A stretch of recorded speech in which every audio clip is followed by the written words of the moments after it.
You can't walk down a sidewalk in Chicago, get hit over the head with a baseball bat from behind and say, gee, we live in a wonderful place. And that's what's happening. People, you see, they're being shoved into subway trains, trains coming along 40 miles an hour. Boom.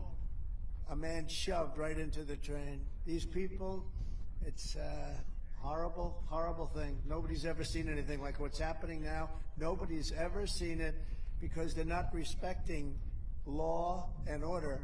But with our police, when we give them back their tools, and you know what the tools are? It's up here.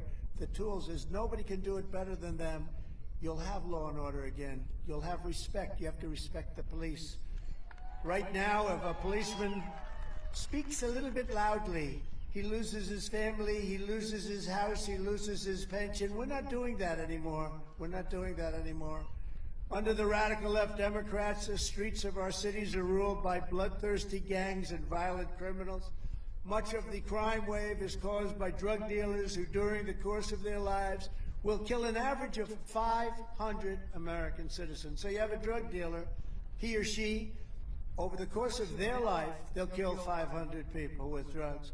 And I'm calling for the death penalty for drug dealers and human traffickers, which will, upon its passage, reduce drug distribution and crime the first day by 75%. Crime will go down because so much of our crime is caused by these people. You go to places like China and many, I don't want to get into it because we don't want to be too controversial, but you go to China, you go to Singapore, you go to many countries where they have the death penalty, they have no drug problem whatsoever.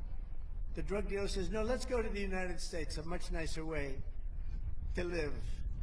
No, we have to do it. Not that we want to do it. Nobody wants to talk about that. But if we're going to have a country, we're going to have to do it. We have no choice.